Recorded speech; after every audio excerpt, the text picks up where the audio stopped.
Hey, this is RJ May, and you're watching Mr. Mario 2011.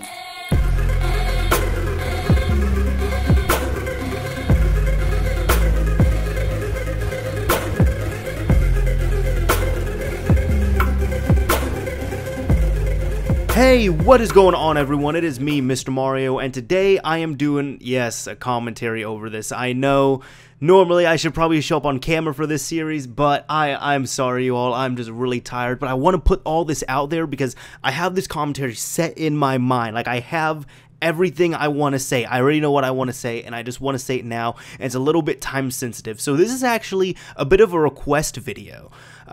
This is College Pro Tip, in case you don't know. Right now, I'm going to be going into my senior year of college. I'm majoring in management information systems. I was majoring in computer science. Then by my third semester, I realized it was not for me, and if I was going to stay in there, I would have hated my life. However, there are several people on here. I made this because some people have asked me about college tips and whatnot, and there are people who are in my position. They might be older than me and they want to go back to school. They might be older than me. They've already gotten their degrees, but there are also several people who are younger than me. You all might be in middle school, high school. You might be wanting to go into college after working for a little bit after high school. And there was one person, I saw they made a request and they were asking, could I do a video about the ACT? And this one kind of popped out at me because, I'll be honest, I took the ACT 4 times. I hated that thing so much.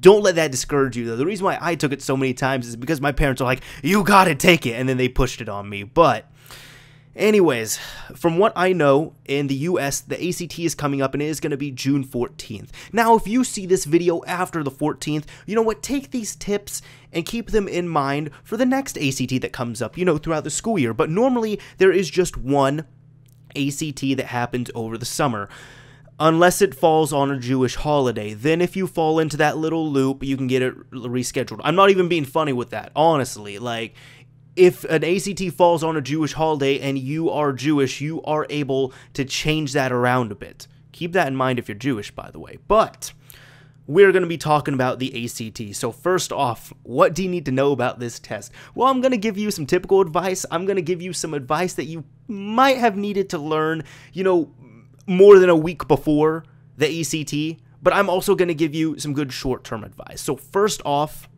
you're probably going to be thinking to yourself, yes, you, either the person who's just watching the video because they want the tips or they enjoy the video, or the person who is really needing to know what's going to happen on June 14th. I believe in you, by the way. But first thing you need to know, everyone's going to say, get well rested. Yes, I agree with that. Now, what you're probably thinking is, oh, you know what? The night before I'm going to go to sleep at like 8 o'clock. No.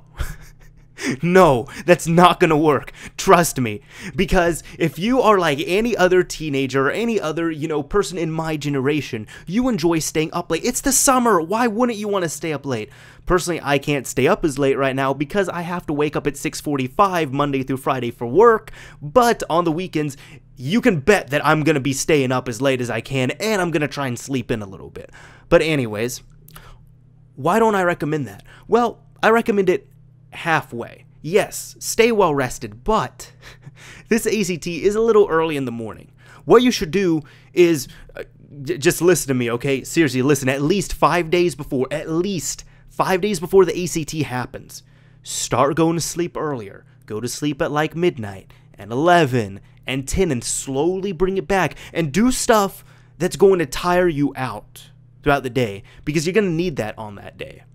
Now, when the day of the ACT comes, I'm going to be hopping around here, but when the day of the ACT comes, do what you need to stay well, like to stay hydrated, to stay, you know, not hungry, to make sure you're okay, to make sure you got enough sustenance, but at the same time, make sure that you are in a good state of mind, and staying well rested helps with that. But with all the other stuff, what I was trying to say was, if you need coffee to wake you up that morning, do it. And I'm going to let you in on a little tip with what I was doing. This is what I did, okay? Straight up. 5-hour energies, I'm sure they're not really the best thing for you. I don't think energy drinks are good. I don't think 5-hour energies are good. I mean, they taste good, but for your body, they're probably not that good. But if you're doing it like once, that might be fine. This is what I did for the ACT, all right? The way the ACT is structured is you have 2 back-to-back tests. like 2 back-to-back sections. Then you get a break. Then you get 2 back-to-back sections after that, and then you're done unless you take the writing portion. And most colleges, the last time I took the ACT was like 2010. Yeah, 2010 sounds right, so I might be wrong on this. But most colleges do not need that written portion of the ACT. So most colleges just require those 4 sections, which if I remember right was math, reading, writing, and science. Now, what I did was I would bring in a 5-hour energy, put it in my pocket, and during that 15-20 minute break we got, I would go use the bathroom, and then while I'm using the bathroom, I would chug that thing down. Why? Because no matter how much rest I got, after those 2 back-to-back tests, you are tired. Because those 2 back-to-back tests, the whole ACT test is what you are supposed to be learning. It tests you on what you have learned and what you are supposed to learn, grades 9 through 12 in the United States curriculum system. So, yes, it's supposed to be an exhausting test. If you feel exhausted, that's how it's supposed to feel. Just trust me on that. Now, we've talked about being well rested, and we've talked about that stuff, but you might be wondering, Mario, I came here for the actual ACT tips. Well, first off, I'm going to give you the short-term tips, okay? If you want to go through some of your old stuff, that's fine. But I would recommend, don't do it the day before or 2 days before. Start as soon as you can. Just start looking online, see if you could find some free ACT tests, some free samples available. Or some free, similar samples, anything like that. And test yourself in those similar environments. For reading, you're going to need to know how to read fast and how to comprehend properly. For writing, you're going to need to know how to speak properly, how to, articulate properly, I guess you can say. Even though I've messed that up a few times in this commentary, but this is not an ACT test right here, so I'm allowed to get away with it here on YouTube. Anyways, then for the science portion, man, if you just look at the graphs, this is all I can say, if you just look at the graphs and try and simplify the stuff, you can get through the science portion. But that science portion on the ACT, man, that is the trickiest part, at least in my opinion. And finally, the math. Math is one of those things, if you know it, you know it. If you don't know it, you don't know it. So go through, practice math problems if you can. And I know it's a summer and you don't want to do it, but just do it if you can. But look for resources online, because there are several dead ACT tests that you can find online. And I believe you can find ex-ACT tests or dead ACT tests, and what I mean by that is those are former ACT tests that you can use. But the thing is, those are great to use, however, don't bank on anything like that being on the test, because if I remember correctly, I want to say it's like you can only use those tests. I want to say like once something is in an ACT test, it can't be used ever again, or it can't be used for like 100 years. I don't remember what it is. I just know it pretty much, by the time you're dead, it might be used again. That's all we know, which is kind of disappointing, because I remember there was one ACT test that it was a practice test that I was doing, and it was about video games, and I aced it. Like, not like, what does this mean, what does that mean, but it was an article about video games, and I read it, and I was able to pay attention, and that was it. And that is the one subjective thing, with the ACT test. It's really if you're interested in it, because if you have some real interesting articles you're reading, the reading and writing portions are fantastic. But if it is like bone dry material, no, it's not. But just trust me, just do it, just give it your best shot. Now, this is going to be if you're doing it more long term, if you're not doing it in a week. If you can, go to your high school. If you are in high school, go to your high school and see if you can sign up for an ACT prep class. The reason why I'm saying this is because, first off, it is much better. I know it is annoying. You probably have to go there once or twice a week at night, but it is much better, much, much better than just doing ACT tests straight online, straight out of a book that you buy, because this one is interactive and they give you tips. One tip is, if you don't know a question, if you don't know an answer to a question, just skip it and come back to it later. Do the easy stuff first.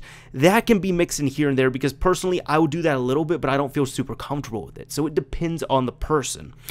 But the reason why I recommend a class, and yes, you have to pay for it, and even if you have to get one outside of high school, like a Kaplan one, something private, I highly recommend that.